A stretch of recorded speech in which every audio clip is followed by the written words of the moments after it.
This episode is brought to you by Redfin.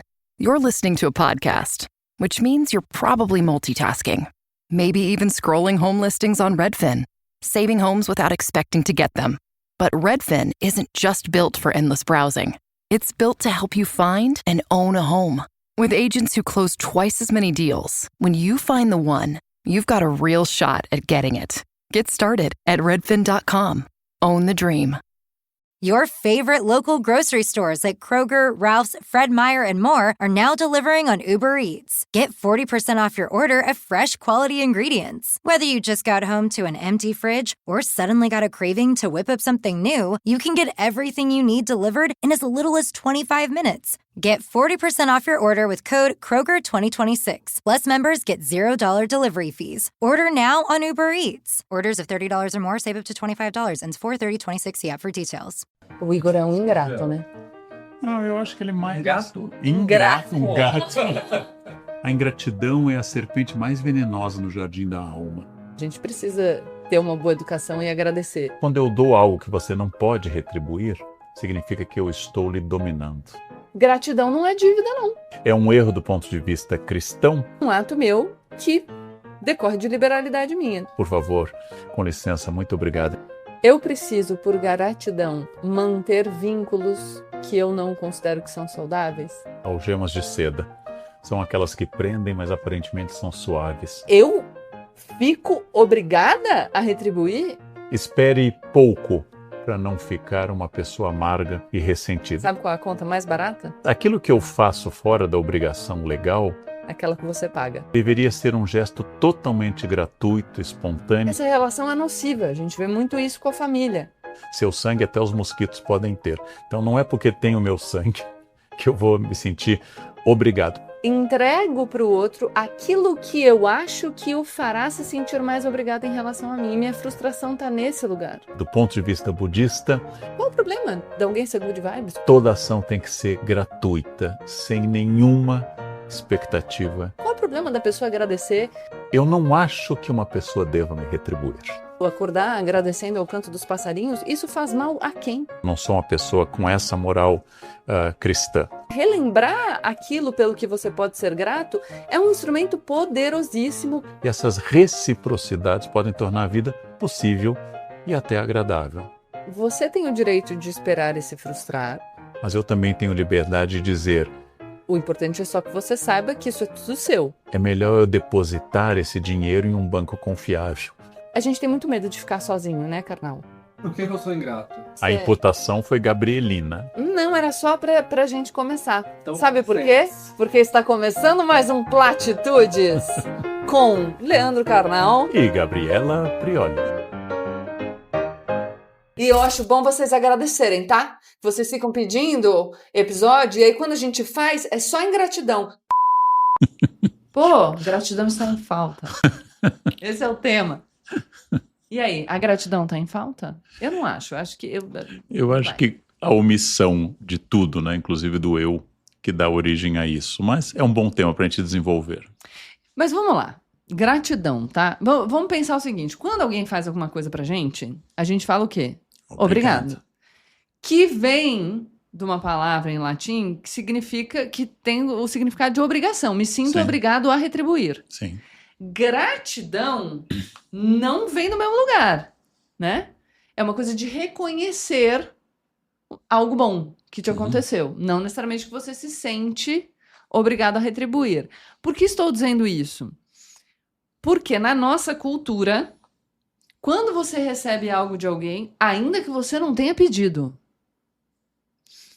presume-se que você precisa retribuir aquilo. Então, que você está obrigado por aquela boa ação. Quer ver? Livro de persuasão. Vão te explicar por que a amostra grátis funciona. Porque o fabricante, a marca, te dá uma coisa de graça e porque na nossa cultura o dar algo automaticamente cria uma obrigação de retribuição, você se sente obrigado em relação àquela marca. Ah, Gabriela, eu comi um pedaço de queijo no supermercado, não me senti obrigado. É uma coisa que vai no inconsciente, tá? Não é explícito, não é que você tenha consciência disso. Então, na persuasão, essa técnica é muito usada. Outra tática te mando um e-mail dizendo que você ganhou um desconto de tanto. Te dei alguma coisa. E aí você adquire um produto meu. Só que, galera, você faz uma coisa pra mim, eu nem pedi. E aí eu fico obrigada a retribuir? Que história é essa, gente? A boa ação, aí a pessoa ainda fala assim, ai, nossa, eu sou tão maravilhosa e o outro é um ingrato. Poxa, mas você fez esperando a retribuição? Como essa história? Porque você fica aprisionado para sempre. Gratidão não é dívida, não. Essa visão aritmética das relações humanas, né? Eu dei e espero receber, inclusive multiplicado, jogado na cara como, por exemplo, eu te criei, eu te cuidei, eu te alimentei, todas são escolhas minhas. Você é livre para suas escolhas, é livre para suas doações, é livre para os seus favores. Esperar do outro, em primeiro lugar, é reduzir a matemática ao que deve ser um impulso. É um erro do ponto de vista cristão, que manda que o que a mão direita faça, a esquerda não tome conhecimento. É ruim do ponto de vista budista porque cria um elo pesado ao invés de ser uma doação. Gosto muito do ditado chinês que diz: por que você me odeia se eu nunca lhe ajudei? Porque a ideia de que você fez e eu devo retribuir, ela cria um peso. Os indígenas têm muito cuidado com presentes, isso foi estudado por um grande antropólogo, que é a cultura do dom, que o presente, quando eu dou algo que você não pode retribuir, significa que eu estou lhe dominando. Se você não tem o mesmo nível financeiro que o meu e eu lhe dou uma joia, significa que agora você me pertence, porque este presente lhe reduziu. Por isso que os indígenas são cuidadosos com essa cultura do dom, que o Marcelo Moço fez tanto estudo e tão bonito sobre esse gesto de fazer coisas, né? Então tem que ter cuidado, mas as 4 palavras que a etiqueta, a pequena ética desenvolve, as 4 expressões, por favor, com licença, muito obrigado e me desculpe, são 4 percepções do outro que eu gosto muito. Eu não sou o único no mundo, então, com licença, eu não precisava receber isso, você me deu, então muito obrigado, por favor, porque você não é alguém que é submetido a mim, e me desculpe porque eu não sou infalível. Por isso que eu gosto desse exercício da gratidão, não como uma obrigação, mas como um reconhecimento que nós não estamos sozinhos no mundo, constituímos redes, constituímos elos, e por isso que eu fui educado agradecer tudo que eu recebo, seja inclusive uma obrigação da pessoa, seja um gesto espontâneo. Eu sou a pessoa que agradece muito quando alguém segura a porta do elevador para mim, quando alguém segura uma porta para eu passar, e fico surpreendido em ficar segurando o elevador para alguém que vem vindo na garagem. A pessoa entra e permanece em silêncio. Mas agradecer é diferente dessa corrente de gratidão à qual eu me refiro, principalmente se não vem de uma declaração de ambas as partes, de um comprometimento mútuo. Eu sou muito advogada às vezes, né? Não. Nossa Senhora. Mas é que claro que agradecer, eu gosto também da palavra mágica, eu acho que a gente precisa ter uma boa educação e agradecer. Inclusive aquilo que a gente não pediu, a porta do elevador. Mas o que eu sinto... e sei que o nosso caldo de cultura é esse, justamente por isso que o marketing usa, é essa estratégia de dominação a que você se referiu. Eu faço por liberalidade algo a você e espero que você permaneça vinculado àquilo longamente. E não é nem que eu espero que você me agradeça. Não é eu espero que você me agradeça e pronto. Eu espero que você reconheça a minha boa ação e pronto. Não. Eu espero que algum dia, se eu precisar, e a partir do meu critério de retribuição justa, você esteja disponível para me pagar aquilo que você me deve por um ato meu que decorre de liberalidade minha. Tem uma frase que eu adoro, que tem a ver com gratidão e essa dominação, e que eu uso sempre, que é, sabe qual é a conta mais barata? Aquela que você paga. Sem dúvidas, sem dúvida. E acho que é preciso não imaginar o outro como um banco de horas do RH. Ou seja, se eu fiz, isso está é um vale-favor. E eu posso cobrar. O ideal na sabedoria humana é o gesto que faça o que você quer fazer, faça o que você fará, por livre, espontânea vontade, a não ser, claro, Eu sou obrigado a alimentar o filho que eu gerei, eu sou obrigado a atender no hospital o paciente que está internado, eu sou obrigado. Legal. Existe uma obrigação legal, mas aquilo que eu faço fora da obrigação legal, ele deveria ser um gesto totalmente gratuito, espontâneo, sem esperar. Nós esperamos, é natural, é humano esperar.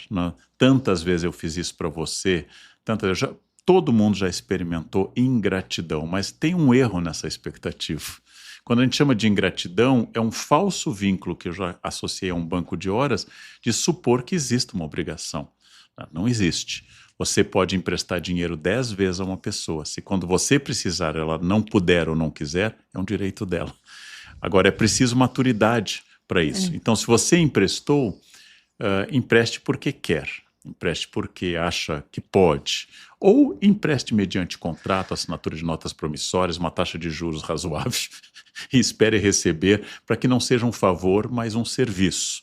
Mas a expectativa sobre o outro é sempre problemática. Eu sei que ela ocorre em família, ocorre entre amigos, ocorre no emprego, né? Espere pouco para não ficar uma pessoa amarga e ressentida. E se alguém retribuiu, é absolutamente algo bonito, mas não é obrigatório. LinkedIn Hiring Pro can't predict the future, but it can help you feel confident about future hires. Because Hiring Pro combines real-time insights and candidate data from the LinkedIn network with the criteria you've set for your role to deliver you a list of top-fit candidates. Businesses who use LinkedIn are 24% less likely to reopen a role in the next 12 months. Hire right the first time with LinkedIn Hiring Pro. Post a free job today at linkedin.com/quality. Want to make the most of your tax refund? File with TurboTax on Intuit Credit Karma. They help you get your biggest refund, and then we help you do more with it. With a personalized plan designed to help you hit your money goals. Start filing today in the Credit Karma app. Acabei de receber aqui, Dinheiro não lhe emprestei, favores nunca lhe fiz. Não alimentei o seu gênio ruim, você nada está me devendo. Por isso, meu bem, não entendo, porque anda agora falando de mim. Chico Buarque. Eu recebi algumas mensagens, deixa eu pegar aqui, quando eu coloquei, aliás, foi o tema que mais gerou engajamento, tá? Esse da gratidão. E algumas perguntas dizendo o seguinte, e aí acho que se conecta com a ideia de dívida. Eu preciso, por gratidão, manter vínculos que eu não considero que são saudáveis? E olha que interessante, essa pergunta se conecta à pessoa que escreve aqui também, não se deve fazer esperar algo em troca, ok, de uma pessoa próxima, mas não é legal ter certa reciprocidade? Sempre fazemos algo esperando do outro, acredito ser inconsciente, quando não temos, vem a dor da frustração, em pensar que nos doamos a quem não faria o mesmo por nós. Eu acho que nos dois casos tem uma dificuldade essencial que é de bancar o rompimento do vínculo. A gente tem muito medo de ficar sozinho, né, carnal? E aí me parece que essas nossas ações gratuitas, desinteressadas, ainda que no plano consciente, benéficas para outra pessoa, acabam se colocando numa chave da tentativa de manter o outro ao meu redor. Eu tenho tanto medo de ficar sozinho que eu entrego para o outro aquilo que eu acho que o fará se sentir mais obrigado em relação a mim. E minha frustração está nesse lugar. Porque não fosse isso, quando eu percebo que a minha relação com determinada pessoa não é recíproca, eu simplesmente encerro aquela relação, rompo o vínculo ou coloco a relação numa outra caixa. Mas o que me frustra é, na verdade, ter feito um juízo equivocado sobre como eu poderia manter aquela pessoa ali. Então, eu tô sempre esperando alguma coisa, mas a pessoa não me retribui. Ok, não faça mais. Eu não consigo não fazer mais, porque eu tô procurando desesperadamente aquilo que, se eu fizer, vai garantir que a pessoa fique ali. De outro lado, tem a pessoa que recebeu, que considera que essa relação é nociva. A gente vê muito isso com a família. Eu fui criada pela minha mãe, eu fui criado pelo meu pai, eu sei do sacrifício que eles fizeram, mas a relação é nociva, me faz mal. Eu estou obrigada a me manter nesse lugar, obrigado a me manter nesse lugar, eu sou ofendido nesse lugar, eu sou desrespeitado nesse lugar. E eu acho que é absolutamente possível ser grato e não conviver. Sou grata pelo sacrifício, sou grata pelo que você fez. Até posso pensar em retribuir em alguma medida. Então, numa situação em que você precise garantir, por exemplo, o seu sustento, se você não puder mais, numa relação de reciprocidade. Mas isso não significa que eu deva me manter convivendo com alguém que me faz mal porque sou grata. Sou grata. Esse é o sentimento. Agradeço pelo que você fez por mim. Mas isso não significa que você vai manter a dominação para sempre. E isso não significa que ao fazermos algo para um outro, a gente vai conseguir garantir que esse outro nos entregue aquilo que a gente quer, ou a convivência do jeito que a gente quer. Você descreveu uma situação cuja metáfora melhor é algemas de seda. São aquelas que prendem, mas aparentemente são suaves. Se eu preciso ficar porque me fizeram o bem, se isso é uma forma de dominação, se isso é uma forma de laço, é uma algema que prende, mesmo sendo de seda, mesmo tendo excelente intenção. Existe um outro caminho que eu gosto muito no budismo, que ele quer distinguir os sentimentos. Todo sentimento positivo ou negativo que gera posse e dor é uma ilusão do eu. O que significaria isso? Se eu cozinhei para você na sua infância e fiz disso uma necessidade que você se mantenha vinculado a mim, isso é posse, isso não é amor. A distinção entre doação, amor e posse é a dor. Então eu fiz, agora que eu preciso, você não está vindo me ver, eu troquei suas fraldas, estou aqui no Natal sozinho, isso é posse, isto é ruim. Isto revela não o que você fez, mas um comércio que você estabeleceu e que apenas uma das partes parece não ter entendido esse contrato e achou que a cláusula era leonina demais. Para ser contrato, né, precisa ter acordo de vontades, plural. Então, essa questão budista é importante, assim, gerou dor, gerou posse, gerou tentativa de controlar, isto é ruim. É muito comum nas empresas, nas famílias, nos conventos, que alguém que cuida de alguma coisa considere aquilo da pessoa. É muito comum, eu vivi tanto como sacristão, como organista em paróquias, que a senhora que troca as flores tem a tendência a começar a achar que ela é dona das flores da paróquia. Aquele que cuida do sino começa a achar que o sino lhe pertence. Aquela pessoa na igreja, na comunidade, que tem uma atividade, muitas vezes muito bem feita, começa a achar que é a dona daquele espaço e não um serviço para. A ideia de que eu tenho responsabilidades deve ser uma ideia de serviço. No Brasil, nós temos a ideia de que cargos e coisas que eu faço garantem privilégios e não serviços. Então essa é uma grande mudança que nós temos que ter. Se causou dor, eu sigo o conselho budista, é posse. Se foi posse, você não fez você fez para si. Foi apenas um depósito prévio para um juro que você quer resgatar no futuro. E isso é muito ruim. Do ponto de vista budista, toda ação tem que ser gratuita, sem nenhuma expectativa de retribuição. Começou a falar que você me deve alguma coisa, fale com o seu banco, não com o seu filho, com seus amigos. Fale com o banco que você vai dever ou ele vai lhe dever alguma coisa, não com os afetos. Isso é ruim e causa muita dor. Já aconteceu de eu estar falando uma coisa, poxa, mas eu fiz isso para aquela... Porque quando a gente analisa as situações aqui, acho que às vezes, talvez eu precise fazer essa ressalva, né? Não estou dizendo que aí não acontece, eu não faço, não espero nada de ninguém. Espero sim, me frustro. E é por isso que eu reflito sobre essa tentativa de dominação e tal. E o que eu me lembro muito, eu tenho uma frase da minha mãe muito característica, que ela fala, você não tá brava com o outro, você tá brava com você. Você tá brava porque fez, esperando essa retribuição, achando que tinha algum poder sobre a ação do outro.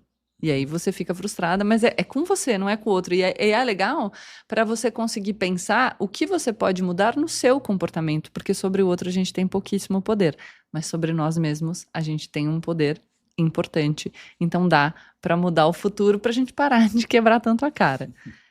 Eu recebi aqui 2 mensagens que dão um rumo bom para a nossa conversa.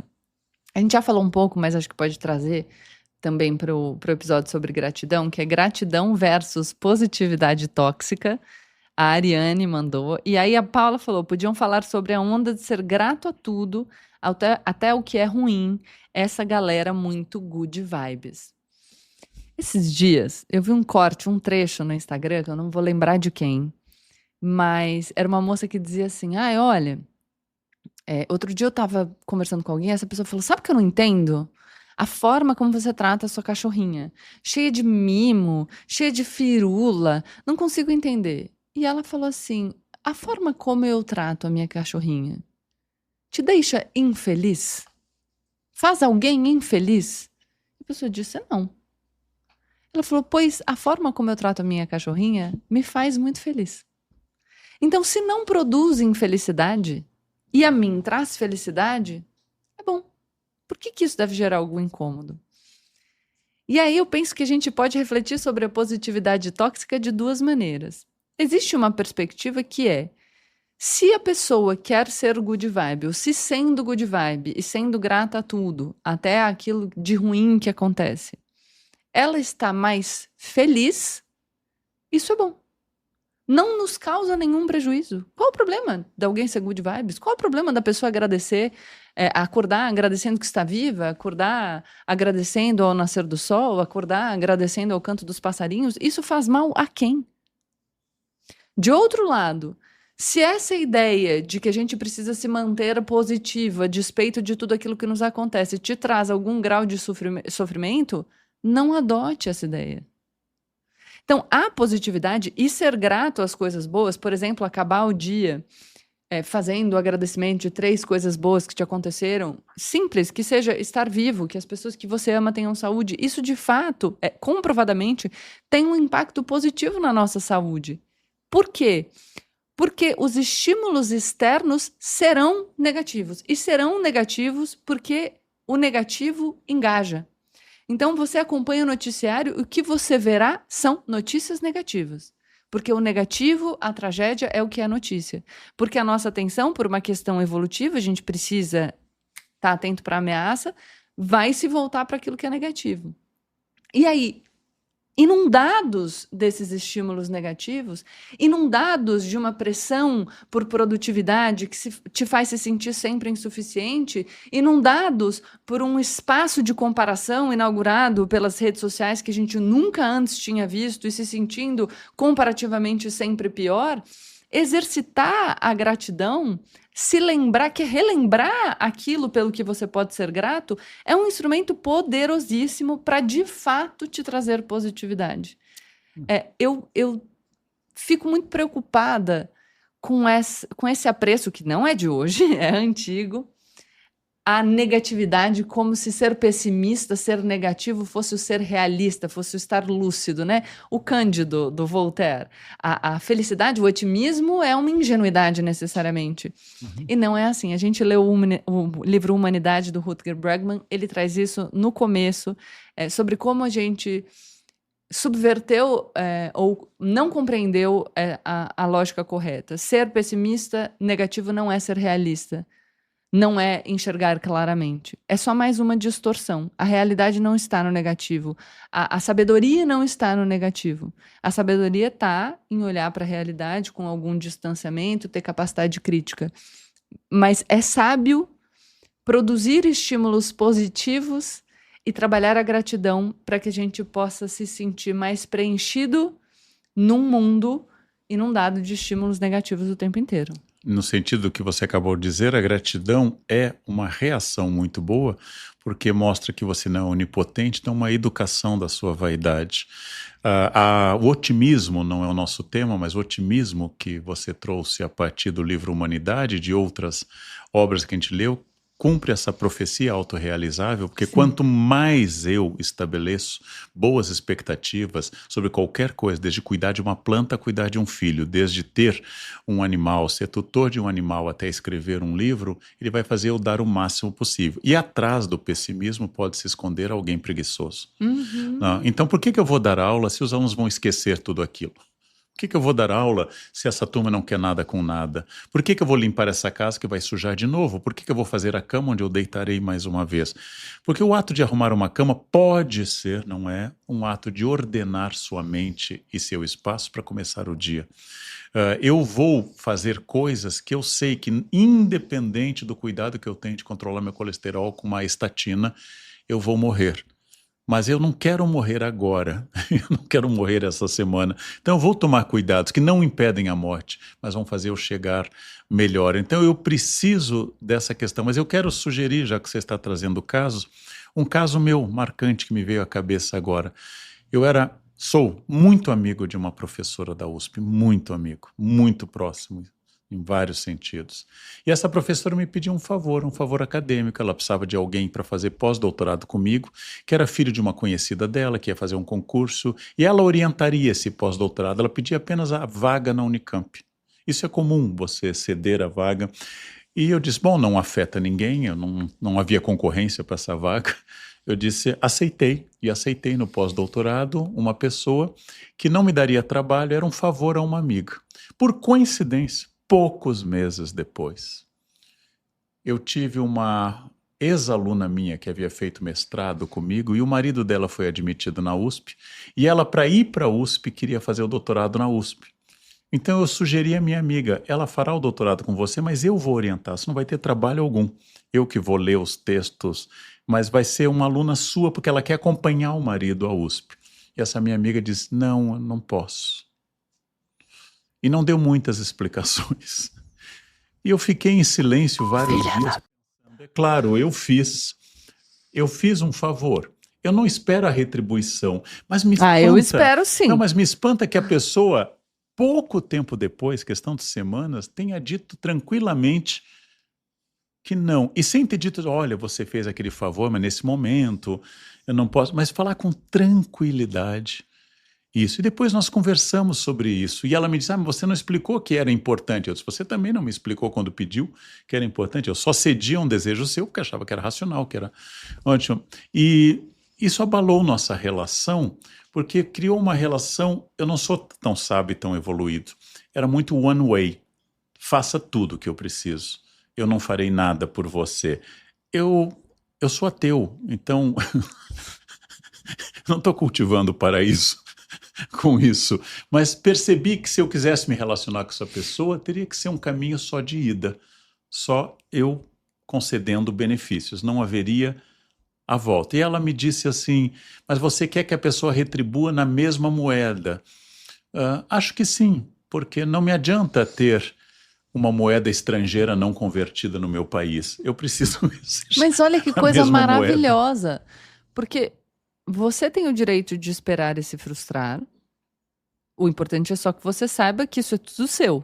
Uhum. E ela tem o direito de pedir o favor e depois negar a mesma coisa. Tem o direito, claro. E é tudo dela. Mas essa clareza sobre eu sou eu e o outro é o outro, e a nossa relação existirá enquanto for benéfica para ambos, ou enfim, aí a gente pode falar de relações problemáticas, mas o ideal seria que ela se mantivesse enquanto for benéfica para ambos, é uma compreensão bem importante, porque eu recebo um monte de gente falando sobre família, sobre relacionamento amoroso, que diz, poxa, mas o que eu quero do outro é X, isso tá certo? Não tem certo, tem o que você quer. Claro que você pode, em algum momento da vida, pensar, poxa vida, eu tenho um comportamento repetitivo que talvez seja problemático, talvez eu esteja esperando algo que é injustificável. Legal, você com você. Mas não tem o que é correto você esperar do outro. Aparentemente, essa moça, sua ex-amiga, ela... ex-amiga... Para ela faz todo sentido o comportamento dela. E eu acho legal, inclusive, que vocês tenham tido a oportunidade de conversar. E aí, mesmo conversar e permanecerem afastados depois da conversa. Uhum. Porque também tem essa outra coisa, né? Quando a gente conversa, a gente tem que necessariamente se acertar. E não tem. Na vida, a gente precisa se fortalecer para ter coragem de deixar para trás o que não nos serve mais. Uhum. Coisas, crenças, pessoas. Não dá para ficar carregando o baú de tudo pro resto da vida. Todas as pessoas com quem eu convivi, todas as pessoas com quem eu me relacionei, todas as coisas que eu já fiz, todas as ideias que eu já consumi, e a gente vai vivendo a vida como se a gente não pudesse abandonar nada. Acho que é aí que eu penso que a gratidão é um fardo muito pesado. Porque eu vejo pessoas que estão ali carregando um peso gigantesco e você diz, mas por quê? Por que que você traz essas pessoas, essas coisas, essas ideias, esses contextos? Não, porque em 1992 essa pessoa estava lá para mim. Tá bom, obrigada. Retribua de alguma maneira que você considere possível. Mas para a gente seguir adiante, a gente precisa conseguir deixar o peso para trás. Eu sou grato a pessoas que em ocasiões muito específicas e muito dramáticas me acolheram de algum sentido, às vezes com presença, às vezes com dinheiro. Eu sou muito grato e eu tendo a manter essa gratidão. E mesmo que eu tenha feito todas as reflexões a partir de toda a filosofia e teologia que eu possa imaginar, que nenhum ato deve esperar retribuição, mesmo que eu tenha entendido o Sermão da Montanha, capítulos 5, 6 e 7 de Mateus, sobre a gratuidade do gesto, eu concordo com a Gabriela que eu não acho que uma pessoa deva me retribuir. Eu acho que é um direito pleno dela ter dito, eu pedi aquilo, você podia, eu não posso. Ou eu não quero. Ou eu penso de outro jeito. Ou você foi tonto, devia ter falado, quando eu precisar. Deveria ter feito fazer? Uma relação com nota promissória resgatável em tal período, né? Executável. Sem problema nenhum. Agora, eu também consigo dizer para mim hoje que as pessoas que eu quero nesse inner circle, esse anel íntimo, são pessoas que podem contar comigo, porque eu gosto delas dentro dos meus limites, e eu posso contar com elas. Então, é uma sociedade, e que muitas vezes já me pediram coisas que eu não queria fazer naquela ocasião, mas se a pessoa pediu, eu coloquei essa questão na frente, porque também eu sei que já fizeram mais do que deveriam. Não é que seja obrigatório retribuir. De novo, eu não sou uma pessoa com essa moral cristã. Não acho que seja obrigatório retribuir. Não acho que seja necessário que eu faça na mesma moeda, na mesma quantidade ou até mais. Não acho que isso seja verdade. Mas para estar próximo a mim, eu tenho que saber que o mais antigo sentimento, aquele que aparece no livro exatamente sobre essa mente moralista, é o sentimento de pertencimento a um grupo que se ajuda e que pode superar inclusive a busca da verdade segundo o livro, e que explica que o elefante e o ginete do livro não sejam cientistas, mas sejam pessoas que precisam dessa dependência. Eu quero saber que meus amigos e alguns familiares, eles são pessoas que já contaram comigo e eu já contei com eles, e isto me dá muita certeza, mas nem toda a família. Nem toda a família. Não é ter o meu sangue, eu gosto muito que eu li na internet, seu sangue até os mosquitos podem ter. Então não é porque tem o meu sangue que eu vou me sentir obrigado. Nem todo mundo. O argumento que é família e a gente ajuda, não. Tem gente que é tóxica em família, que tem o mesmo sobrenome que eu e que eu não vou me aproximar. E tem amigos que são muito mais próximos do que familiares. Então é essa questão de busca de apoio recíproco que torna a vida possível, né? Nós saímos todo dia para sobreviver. Eu quero ter no meu grupo de caça do mamute gente que não vá preferir o mamute a mim. Ou seja, que eu possa ter um objetivo em comum com isso. Hoje eu tenho clareza disso. Não é obrigatório retribuir. Você pode perfeitamente ter me pedido 10 coisas, eu ofereci 10, e se eu pedir uma, você não precisa fazer. Você não é obrigado, nem juridicamente, nem moralmente, nem ética ou filosoficamente. Mas eu também tenho liberdade de dizer, é melhor eu depositar esse dinheiro em um banco confiável, que quando eu preciso resgatar, eu possa contar com alguma coisa. Esse é meu lado humano. Eu não sou tão despojado como eu gostaria, eu não sou tão sábio quanto eu gostaria. E há coisas que você vai fazer porque você acredita em você, como corrigir bem trabalho de alunos, indicar coisas para os alunos, que você vai fazer profissionalmente porque você acredita nisso, não porque o aluno vai lhe ajudar, mas você acredita na profissão que você está fazendo, porque sempre dá para enrolar, magistério inclusive, dá para enrolar muito. E é importante dizer que se você for uma pessoa ingrata, pouco recíproca, que estabelece relações unilaterais, a tendência é que você, com o tempo, seja isolado, né? Você trouxe o Jonathan Haidt em A Mente Moralista, e ele fala muito sobre a evolução indivíduo, então o indivíduo mais adaptável e o grupo, então os grupos estão competindo também entre eles. Acho que a gente pode trazer o Yuval Harari, de que o superpoder do Homo sapiens é essa história de conseguir colaborar em grandes grupos, então a gente consegue se sobrepor a outras espécies porque estamos agrupados. Ele vai falar da criação de narrativas e mitos compartilhados, mas se a nossa vantagem competitiva é estarmos agrupados, permanecer dentro de um grupo, não sofrer o isolamento, aí o canal podia até falar da pena do ostracismo, que é uma coisa muito legal, mas permanecer dentro do grupo é fundamental para nós. E os grupos, eles desenvolvem estratégias para punir e ostracizar, retirar do grupo o parasita, que é aquela pessoa que só se aproveita do hospedeiro, mas não entrega nada de bom, que é a pessoa que apenas... a amiga do carnal, uma parasita, que só recebe e não entrega nada. Então, acho que a gente chega à conclusão de que há os dois extremos, né? A pessoa que entrega algo voluntariamente e aprisiona o outro nessa sua expectativa de gratidão eterna. E no outro extremo, a pessoa que acha que vai poder viver a vida inteira só recebendo, sem estabelecer relações bilaterais. E aí, talvez, o meu conselho seja: rompa com pessoas desses dois tipos. Eu também acho. A biologia, você citou o parasitismo, ela estuda várias formas de relações entre espécies distintas, como o comensalismo, o mutualismo e outras.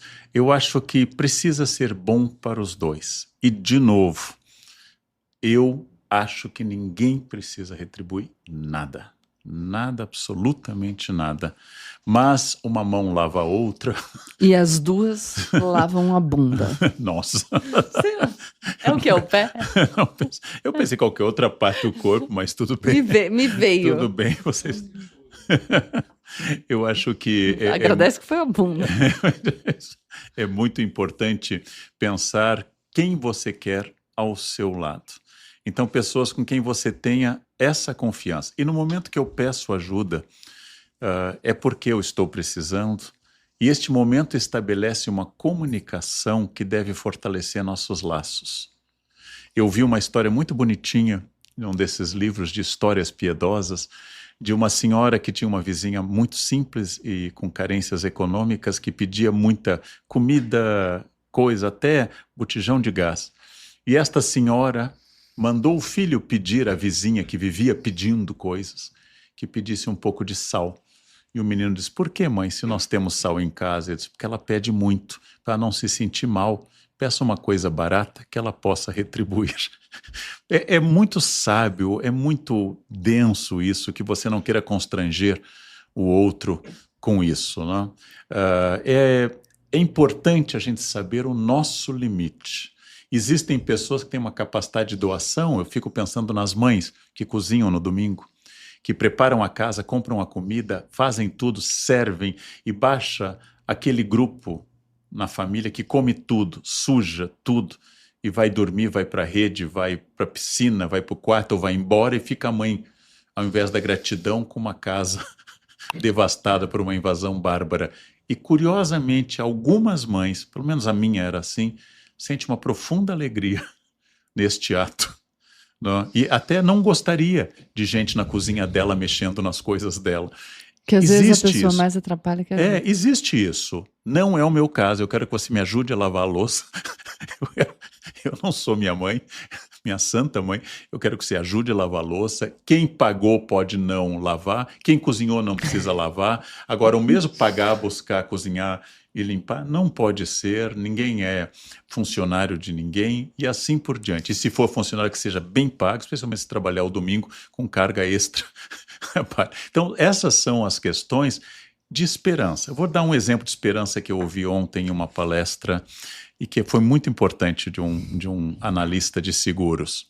Quando Getúlio Vargas criou o sistema previdenciário, 30 trabalhadores sustentavam um aposentado.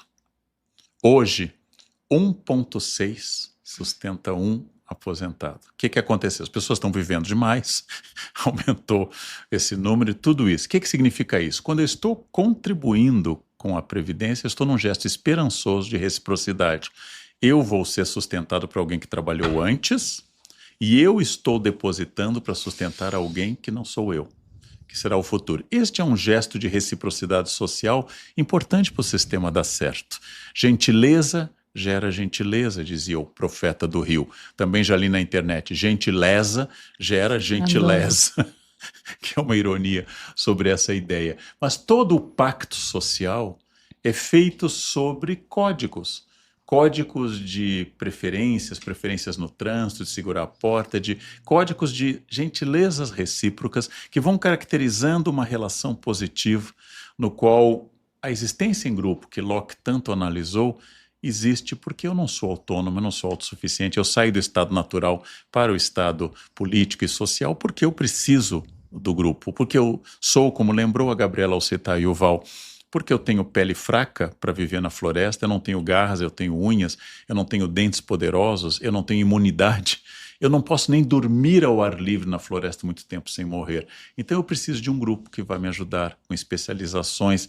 E este é um sistema que não gera exatamente gratidão, que é uma visão muito religiosa, mas gera reciprocidades. E essas reciprocidades podem tornar a vida possível e até agradável.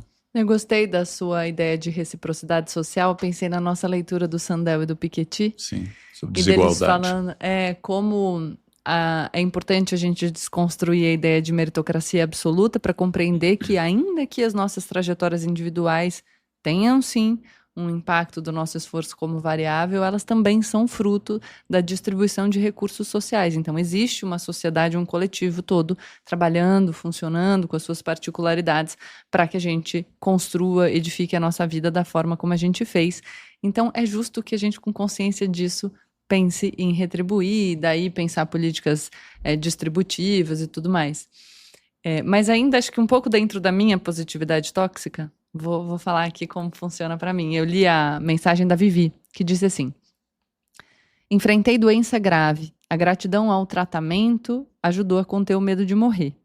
A gratidão como recurso psíquico para enfrentar o medo, ou como recurso psíquico para enfrentar tudo. Eu cresci ouvindo, diante de qualquer dificuldade, que tudo é para o bem.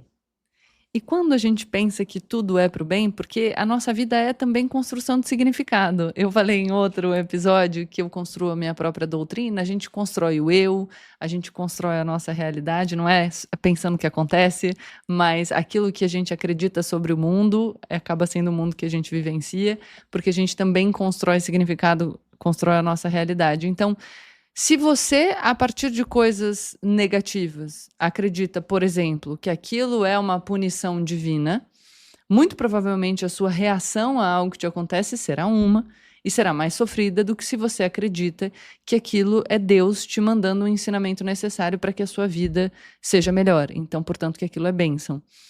Quando algo nos acontece, a interpretação que a gente faz sobre esse algo, ela tem um peso na forma como a gente encara o algo. E daí eu considerar, e cada um tem que avaliar o impacto disso na sua própria existência, mas para mim funciona melhor pensar que tudo é para o bem.